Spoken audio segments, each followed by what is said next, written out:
In today's podcast, I'm going to talk to you exactly why you are still broke, even though you're a good coach. And this is why you have to understand there's a difference between really good at getting client results and actually running a profitable business that actually pays you at the end of the day. And this is a trap that I see so many trainers fall into, and something I personally found. And that is from someone who failed as a personal trainer in 2008 at the original gym group when I was 18 years old. The reason for this is in the fitness industry, they teach you how to get your client results. They teach you how to train people safely. They do not train you in terms of how to actually run a business and how to monetize. And this is actually the core fundamental for you to help people. Because if you cannot financially help yourself, you cannot help other people by adding years to life and improving their health, confidence, and happiness.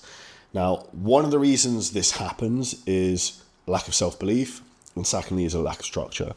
One of the things I see with trainers in the industry all the time is they are all over the place.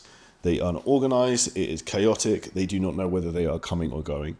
So one of the things you need if you want to be successful as a coach and also as running a business is to be incredibly organized.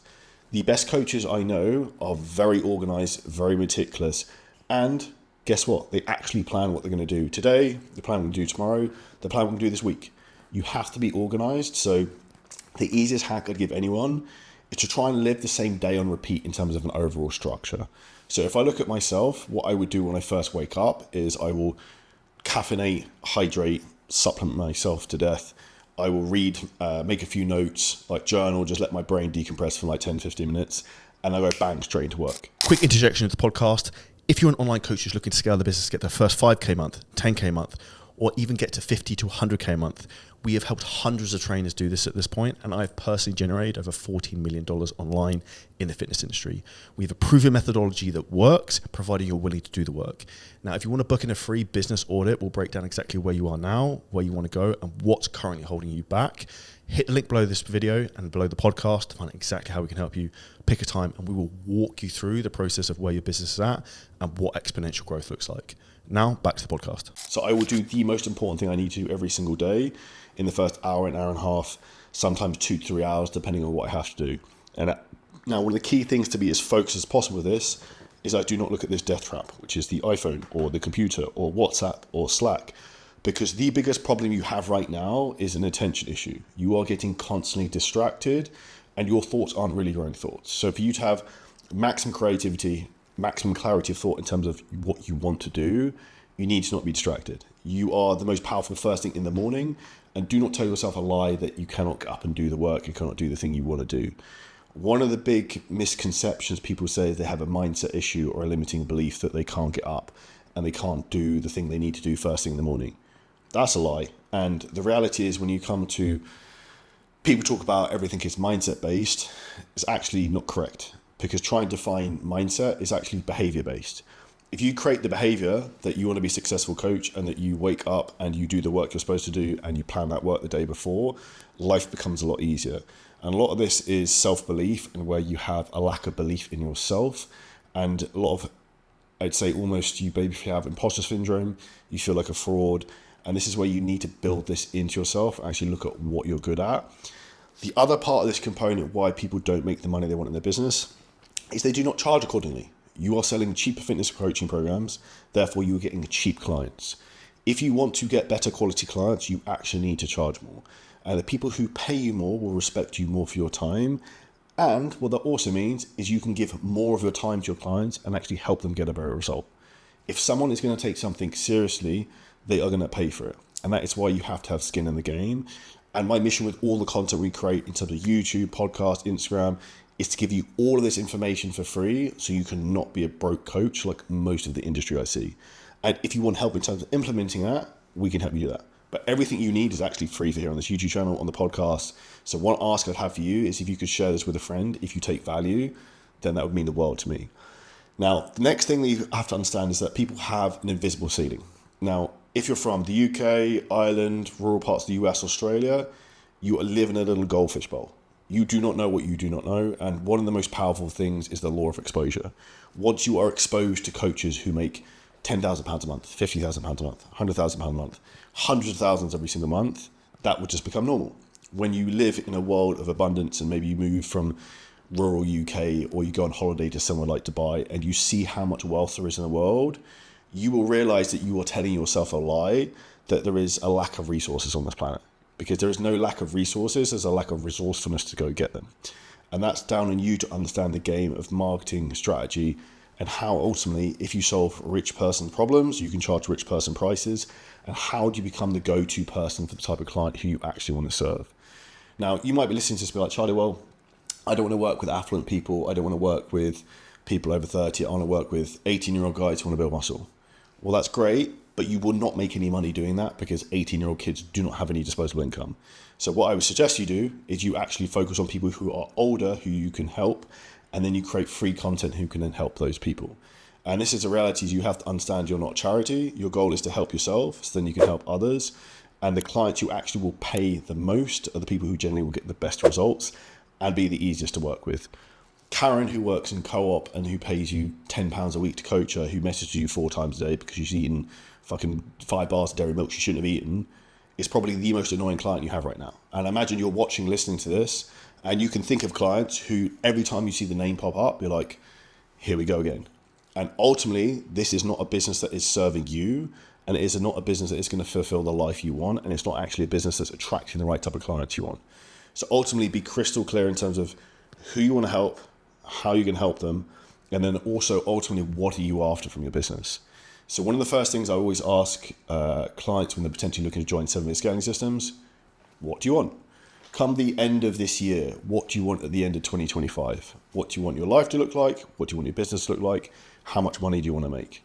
What type of clients do you want to serve? What type of business do you want to run? Do you want to coach all of these clients yourself? Or do you want to have a team of coaches doing it? Do you want to be a one-man business? Or do you want to be the CEO of the business? Because depending on what you want to do, it's going to vary depending on the advice and strategy we give you. And this is where one of the big issues in the fitness industry and online info businesses right now, everyone is given the same carte blanche menu of do X, Y, Z. Yet, it doesn't work because you are different than Adam down the street. You are different than Dave down the street. And that's why you actually have to do something that's specific to you and what your strengths are and also who you want to work with. And that's essentially the goal of business, is to find the most efficient point from now to maybe your goal at the end of the year. And if you don't know what your goal is at the end of the year, that's probably one of the reasons why you're really good at coaching, but you're really shit at running a business, because you actually don't know what the goal is. You can't hit a target you're not trying to see. And one of the best things you can actually do to do this is sometimes take yourself out of the bubble you're in. If you train in the same gym, you hang around the same town, you're in the same environment all the time, you are living the same day on repeat every single day. So one of the best ways you can change this is get yourself out of that bubble. Maybe go on holiday to Dubai for a week, go to Marbella for a week, go wherever it is for a week. Like, clear your head and actually think. For me, one of the best things I love actually about flying, I think there's something magical when you sit and you're in a plane and you're overlooking the world and you can just think. So what I like to do is just sit there with a pen and paper and just like write random thoughts that come in my head. Like, am I happy wherever I am in my life? Where am I going? What do I want to do? Why do I want to do this? And one of the things you can actually do is what's called the 5 whys, is go 5 whys deeper in terms of, okay, you want to build a successful coaching business. Why? You want to make loads of money. Why? Why do you want to make loads of money? Because you want to provide for a family. Why? Like, keep going deeper, and then that will actually give you the real reason of why you want to do this. Because when you play the game of whatever your business is and you're doing it for fun and not because you have to, that's when you will beat the person who's trying to run the coaching business and scale the coaching business because of external gratification, because they want to be another degenerate coach in Dubai who's showing off a rented car that they can't fucking afford and trying to rob Peter to pay Paul to sustain that type of lifestyle. Because coming from someone who has chased all the external gratification shit of fucking flashy cars, all that type of bullshit, after a period of time, you don't really care. And I would say to people, you should go and chase those things, because one of the profound moments, I remember reading the book Happy Sexy Millionaire by Steve Bartlett, and he basically says that when you become a millionaire, you have abs and you have the Range Rover, the car you want, you'll be the happiest person in the world. The reality is, you suddenly discover absolutely fucking nothing changes. Now, I still think you should go and chase those things, because it's not about the end result, it's the person you become in the process to get them that's incredibly valuable. Now, if you are from the UK, you are from Ireland, you are from somewhere where we have very limited beliefs, and I can say this because I'm British, what we tend to do is we want to throw rocks at people who do very well. What I actually want you to do instead is, when you see someone who is more successful than you in a certain field, they're in better shape than you, they're making more money than you, they've got better content than you, whatever the thing is, actually look to them for inspiration. Think about like, what are they actually doing better than me? What can I learn from this person? What can I take from inspiration? Because this is how you constantly need to think. You need to be open-minded, because one of the reasons I see in particular men do not achieve the success they want is they have too much pride and too much of an ego to ask for help. Whereas the reality is there's two things that solve problems in life. One is money, second is people.